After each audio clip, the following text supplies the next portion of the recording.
धर्मी लोग थोड़ा सा लालच दे करके हमारे बंधुओं को, बांधवों को हमारे बीच से तोड़ने की कोशिश करते हैं, उनको हमसे दूर ले जाने की कोशिश करते हैं। उन लोगों को आईना दिखाने का समय आज है। और देखो, आपको सीधी सी बात बताऊं, हम लोग बाकी सब चीजें स्वीकार कर सकते हैं, हम सबको भूल सकते हैं, लेकिन अपने पूर्वजों को कभी नहीं भूल सकते। और हमारा पूर्वज किसी विदेश की धरती पे नहीं, कोई क्रॉस पे लटका हुआ कोई ईसा मसीह नहीं, हमारा पूर्वज माता शबरी है, हमारे पूर्वज टांटिया भील हैं, ऐसे गौरवमय हमारे पूर्वज हैं।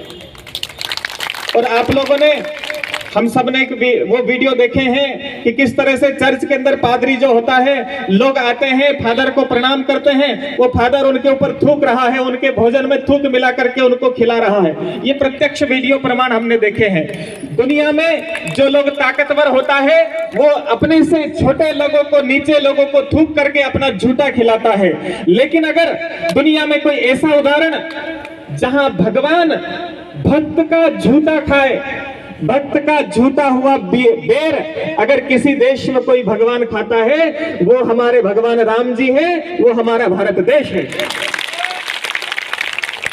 जहां भगवान स्वयं अपने भक्त का इतना सम्मान करते हैं। तो इसलिए हमारे वो पूर्वज, माता शबरी हमारी पूर्वज, उनसे प्रेरणा लेकर के, उनसे गौरवान्वित होकर के हमें चलना है और उन लोगों को आईना दिखाना है जो हमें अपने पूर्वज से दूर ले जाने की, उनसे छुड़ाने की, उनसे दूर करने की कोशिश करता है। आपको बताऊं, मिशनरियों का षड्यंत्र, ईसाइयों का षड्यंत्र इतना गहरा। हमारे संविधान निर्माता परम पूज्य बाबा साहब अम्बेडकर ने कहा था कि अगर व्यक्ति अपना धर्म बदलता है तो केवल धर्म नहीं बदलता, वो धर्म का, हमारे देश का दुश्मन भी बन जाता है। इसलिए हमें कोई भी देश का दुश्मन नहीं पनपने देना है, ये आज हमें संकल्प करना है। हमारे परम पूज्य खूम सिंह जी महाराज, जिन्होंने इस 50 वर्षों से लगभग इस लोग को जगाया, जो लोग हमें लालच देकर धर्मांतरित करने की कोशिश करते हैं, उनकी करतूतें असल में देखिए। वो क्या करते हैं कि वो जानते हैं कि हिंदू समाज ऐसे तो बदलेगा नहीं, तो लालच देते हैं, कभी रोटी का, कभी पैसे का, कभी दारू का, ऐसे लालच देने की कोशिश करते हैं। और तो और जब लोग उनकी असलियत को जान गए, उनके चक्कर में नहीं फंसे, तो उन्होंने देखा इनको कैसे उल्लू बनाया जाए, हम ऐसे कोट पैंट पहन के जाएंगे तो ये तो मानेंगे नहीं। तो वो पादरी क्या करता है कि भगवा कपड़े पहन के आता है। भैया मुझे ये बताओ कि भगवा कपड़ों से तुम्हारा क्या लेना देना? तुम कोट पैंट पहनने वाले, पजामा पहनने वाले, ये भगवा कपड़े कब से पहनने लग गए? लेकिन ये बहुरूपिये, इनका आचरण ऐसा ही है जैसे खिसियानी बिल्ली खंबा नोचती है। लेकिन मैं आपको बताऊं, खिसियानी बिल्ली खंबा तो नोचेगी बेचारी, और कहो क्या कर सकती है? जिसके गागर में विष ही विष है, किसके बर्तन में अमृत भर सकती है? फिर भी विष है स्वीकार हमें ले आओ, हम नीलकंठ बन बन के देख लिए हैं। ये लोग लालच दे करके, और पता है उल्टी सीधी गणित पढ़ा करके। एक पादरी आया और गांव में आके कहता है, ये तुम्हारे जितने देवी देवता है ना, ये तो सब नकली है, कमजोर है। और ऐसा करते हैं, आज परीक्षा कर लेते हैं। तो अपने साथ उसने क्या किया, एक लकड़ी का क्रॉस लेकर के आया, बोले ये हमारे देवता हैं, और एक हनुमान जी, एक सिंदूर रंग करके एक पत्थर लेके आ गया, बोले ये हिंदुओं के देवता है। और देखो अब इसको पानी के अंदर डाला जाएगा, जो डूब गया वो समझ लो नकली, और जो तैर गया वो असली। उसने पहले वो पत्थर, भगवान के जो लकड़ी सिंदूर रंग करके लाया था, पत्थर पे वो डाला और कहा देखो ये हिंदुओं के भगवान हैं, ये तो डूब गए। और क्रॉस, लकड़ी का क्रॉस डाला और कहता है ये देखो ये असली भगवान है, ये तैर गए। हमने कहा, हमारे एक संत वहां पहुंच गए, खूम सिंह जी महाराज, कमल जी महाराज जैसे संत थे। उन्होंने कहा रुको, हमारे देश में पानी से परीक्षा नहीं होती है, हमारे यहाँ परीक्षा आग से ली जाती है। काय की परीक्षा होती है? अग्नि परीक्षा होती है, इसलिए अग्नि परीक्षा करेंगे। उन्होंने क्या किया, वो पत्थर के जो सिंदूर रंगा वो पत्थर अग्नि में डाला, तो वो तो जला नहीं, और लकड़ी का क्रॉस लेकर के जैसे अग्नि में डाला तो जल करके स्वाहा हो गया। तो बंधुओं, आपको अपनी इसी क्रोध रूपी अग्नि में इन सभी विधर्मियों को जला करके खाक कर देना है। और दूसरा विषय मैं आपको ध्यान में दिलाना चाहता हूं, हमारे प्रशासन के लोग यहाँ हैं, माननीय कलेक्टर जी इस घटना को देख रहे होंगे, माननीय एसडीएम महोदय के पास सारी घटनाएं जा रही होगी, और उन्हें हम ध्यान दिलाना चाहते हैं कि अभी हमारे पूर्व वक्ताओं ने कहा हम लोग कानून के हिसाब से चलने वाले लोग हैं, और जब आरटीआई से चीजें मांगी गई कि यहाँ कितने ईसाई हैं तो वहां 0 लिखा हुआ आया, यहाँ कितने चर्च है ये जब पूछा गया तो वहां 0 आया। हमने कहा जब यहाँ शासन की दृष्टि में एक भी वेद चर्च नहीं है तो फिर 54 चर्च झाबुआ के अंदर क्या कर रहे हैं, ये किसने बनाए हैं? इसका मतलब है कि ये सारे चर्च गैर कानूनी है, अवैध है, और इन गैर कानूनी चीजों को प्रशासन का कर्तव्य बनता है कि तुरंत से तुरंत उनको हटाया जाए। और तो और इतना बड़ा ढांचा, अभी हमारे माननीय शर्मा जी कह रहे थे ये ढांचा जो खड़ा कर दिया, एक बाबरी ढांचा था अयोध्या में, और हिंदू समाज ने उस कलंक को भी मिटा दिया, कार सेवा की। तो हम कहना चाहते हैं प्रशासन से, माननीय कलेक्टर महोदय से निवेदन है कि ये जो अवैध ढांचा बन रहा है इसको जल्दी से जल्दी हटाने की व्यवस्था करें, और अगर ये काम आप नहीं कर सके तो हिंदू समाज को एक बार फिर से कार सेवा करनी पड़ेगी, और हम लोग तैयार है वो कार सेवा करने के लिए। इसलिए आप लोगों को तैयार रहना है। हमारी ये कांवड़ यात्रा, हमारी ये शिव की भक्ति तभी सार्थक है जब हम अपने धर्म को बचा पाए। अगर हम अपने धर्म को नहीं बचा पाते और लोग अगर ऐसे ही मतांतरण में सफल हो जाते हैं, धर्म बदलने में सफल हो जाते हैं, तो हमारी कार से हमारा ये सेवा, ये कांवड़ यात्रा कहीं ना कहीं अधूरी है। इसलिए ये तभी पूरी होगी जब हम अपने पूरे सामर्थ्य के साथ इन विधर्मियों को जड़ से खत्म कर देंगे।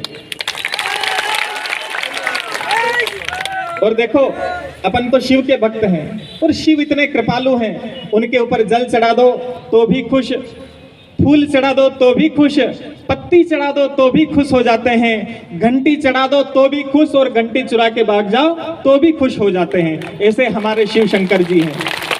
एक बार क्या हुआ, एक चोर आया, उसने देखा मंदिर में सोने की घंटी टंगी हुई, तो उसने सोचा छोटी मोटी चोरी बहुत की, अगर ये सोने की घंटी हाथ लग जाए तो फिर जिंदगी भर चोरी नहीं करनी पड़ेगी। रात को 1 बजे ताला तोड़ के घुस गया और वो घंटी उतारने लगा, लेकिन घंटी थोड़ी ऊपर थी, चोर की हाइट लंबाई थोड़ी कम थी। उसने देखा टेबल कुर्सी कुछ है नहीं, कैसे उतारूं?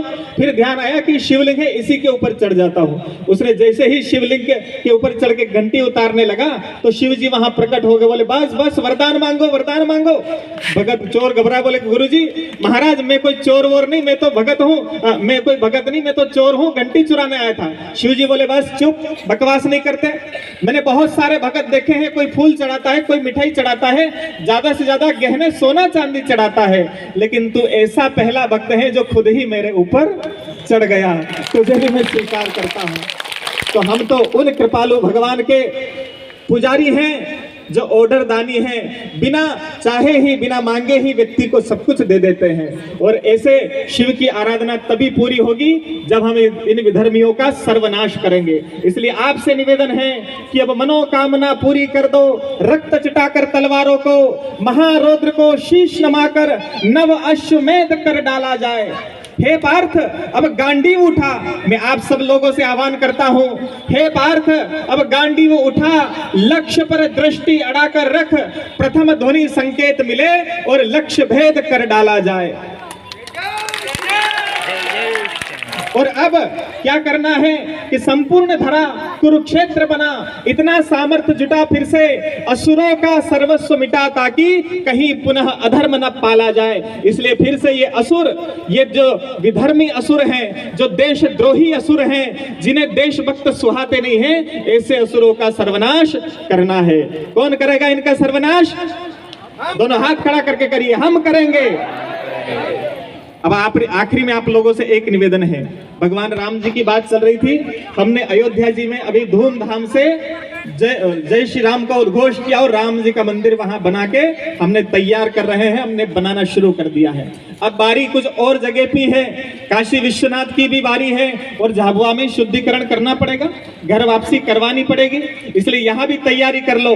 तो आपसे आह्वान है कि हर हर महादेव का ऐसा उद्घोष करो कि जितने विधर्मी हैं, जितने देशद्रोही हैं, ये थर्रा जाए, इनके दिलों को दहला देने वाली गर्जना आपको करनी है। तो आपसे आह्वान करता हूं कि इस बार सरयू की ले सौगंध चढ़ो सिंहासन पर, अपमानित पांचाली काले कोप बढ़ो दुशासन पर, एक बार कंकर कंकर को शिव शंकर हो जाने दो, नेत्र तीसरा खुल जाने दो, प्रलयंकर हो जाने दो, राणा सांगा की छाती को घावों में खो जाने दो, एक बार घाटी घाटी हल्दी घाटी हो जाने दो, एक बार फिर शिव की जय हर हर महादेव हो जाने दो। देखो, हम हिंदू हैं, आनंद के सिंधु हैं, चींटी को कण और हाथी को मन देने की व्यवस्था करते हैं। हम किसी को छेड़ते नहीं हैं, लेकिन अगर कोई हमें छेड़ेगा तो हम उसे छोड़ते भी नहीं हैं। ये काम आपको करना पड़ेगा। तुम भोले भाले हो, लेकिन भोले ही नहीं, जरूरत पड़े तो भाले भी हो, और ये रौद्र रूप आपको दिखाना पड़ेगा। मैं दोनों हाथ जोड़ के आपसे आग्रह करता हूं कि इसकी तैयारी आपको करनी पड़ेगी। दुखिया कृष्णा के केशों को एक बार खुल जाने दो, दुशासन की छाती के लहू से वे धुल जाने दो, एक बार राघव रावण का युद्ध पुनः छिड़ जाने दो। आखिर कब तक सहते जाएं, सहने की भी सीमा है, कब तक हम चुपचाप रहें, चुप रहने की भी सीमा है। एक बार अन्यायी का हर गर्व झाड़ना पड़ता है, जरासंध की संधि तोड़ कीचक पछाड़ना पड़ता है, दुश्मन के वक्षस्थल पर भुजदंड गाड़ना पड़ता है, और धारण कर वग्नखा शत्रु का पेट फाड़ना पड़ता है। नई क्रांति के मंगल पांडे का उद्गम हो जाने दो, एक बार फिर शिव की जय हर हर महादेव हो जाने दो। लोग हमसे कहते हैं कि क्या आप लड़ाई की बात कर रहे हो, आप युद्ध जानते हो, युद्ध क्या होता है? हमने कहा भैया हम जानते हैं, युद्ध बुरा होता है, इसमें कोई दो राय नहीं, लेकिन लड़ना ही पड़ता है, कोई और उपाय नहीं। सज्जन को कमजोर समझना हर रावण की आदत है, बिना युद्ध के यहाँ किसी सीता की नहीं हिफाजत है।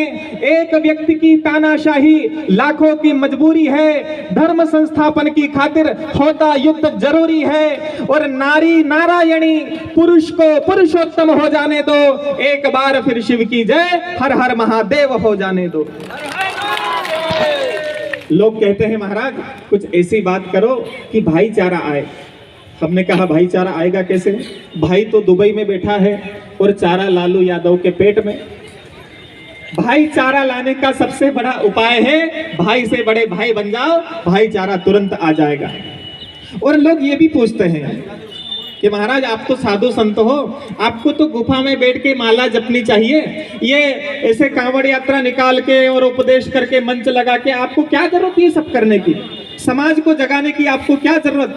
हमने कहा सुनो, बात यह है कि अंग गले तो उसकी शल्य चिकित्सा करनी पड़ती है, विष का असर मिटाने को अंगारी भरनी पड़ती है, नीलकंठ बनकर मंथन की कीमत भरनी पड़ती है, बनकर विश्वामित्र राज का रक्त जगाना पड़ता है, राम और लक्ष्मण से महलों को छुड़वाना पड़ता है, और शूर्पणखा की नाक काट रावण मरवाना पड़ता है, और छोड़ तपस्या संतों को भी आगे आना पड़ता है।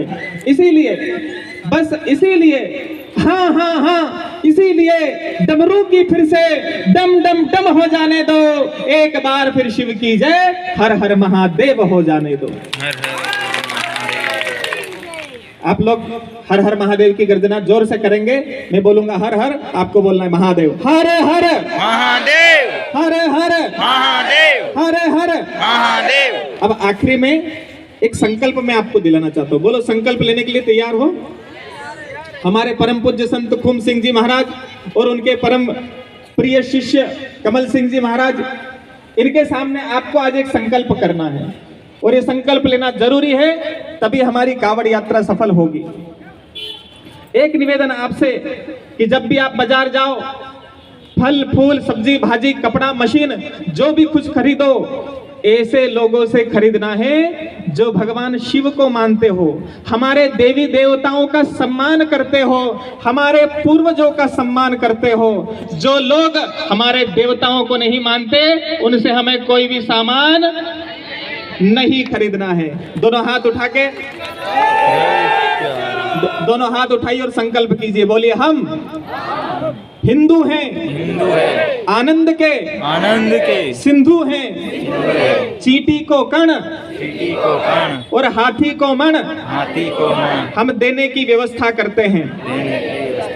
हम संकल्प करते हैं जो भी सामान खरीदेंगे उसी से खरीदेंगे जो हमारे पूर्वजों का देवी देवताओं का सम्मान करता हो, जिसके दिल में हमारे भगवान के लिए सम्मान नहीं, उससे हमारा कोई भी लेन देन नहीं। बोलो भारत माता की जय, महाकाल भगवान की जय। ये संकल्प आपने आज किया है और पूज्य संतों की साक्षी में संकल्प किया है, इसलिए ध्यान रखना संकल्प टूटना नहीं चाहिए। किसी भी विधर्मी से, देशद्रोही से हमें कोई सामान नहीं लेना। और एक बात और, आप लोग जो दुकान लगाएं तो उस दुकान के ऊपर एक भगवा झंडा लगाइए, किसी देवता की मूर्ति रखिए, अपने पूर्वजों का फोटो रखिए, अपने गुरुजी का फोटो लगाइए, एक भगवा झंडी छोटी सी भगवा पताका लगाइए और एक तिरंगा ध्वज भी दुकान पे लगाइए। जो भी दुकान हो, ठेला गाड़ी हो, किराए की दुकान हो, जो भी हो, उसमें ये धार्मिक चिन्ह लगाने हैं। बोलो लगाओगे? और सामान किससे खरीदोगे? जिसकी दुकान पर ये चिन्ह होंगे, ऐसे निशान होंगे, उसी की दुकान से हमें सामान खरीदना है। देखो हम किसी व्यक्ति का विरोध नहीं कर रहे हैं, सीधी सी बात है। दो तरह के लोग हैं देश में, एक रामजादे और दूसरे हरामजादे। और जो भारत में रह के भारत की जय नहीं बोलता, जो भारत में रह के पाकिस्तान जिंदाबाद बोलता है, जो भारत की खाकर भारत मुर्दाबाद बोलता है, वो आदमी हमारी नजर में हरामजादा है। और ऐसे हरामजादों से हमें कोई व्यवहार नहीं रखना। ऐसे हरामजादों को मुंह तोड़ जवाब देना है। जितने अवैध चीजें यहाँ बनी हुई है, हम पुनः बार बार प्रशासन से ये मांग कर रहे हैं कि जल्दी से जल्दी ये चिन्ह, ये अवैध घर, ये अवैध भवन, ये इटली की तर्ज पर बनाई जा रही बिल्डिंगें जल्दी से जल्दी हटने चाहिए, वरना अगर हिंदू समाज एक बार घुस गया तो फिर रुकने वाला नहीं है। इसी निवेदन के साथ आप सब लोगों से मिल करके बड़ा आनंद आया। मैं उज्जैन महाकाल से आया हूं और आप सब लोगों को निमंत्रण देता हूं कि आप उज्जैन पधारिए, महाकाल के दर्शन करने आइए। आप जब भी आए हमें बताइएगा, आपके स्वागत के लिए हम हमेशा तैयार रहेंगे। और हमारे परम श्रद्धेय कमल जी महाराज से आग्रह करूंगा कि आप सब लोगों को लेकर कभी उज्जैन भी पधारें, तो वहां हम महाकाल भगवान का भी अभिषेक करेंगे। बोलो जय महाकाल, जय महाकाल, जय श्री राम, हर हर महादेव, हर हर महादेव। विश्व हिंदू परिषद एवं सभी जनों का मैं आभार व्यक्त करता हूं, मुझे आमंत्रित किया। आप सब लोगों ने धैर्य पूर्वक सुना, बहुत बहुत धन्यवाद। जय श्री राम, जय श्री राम।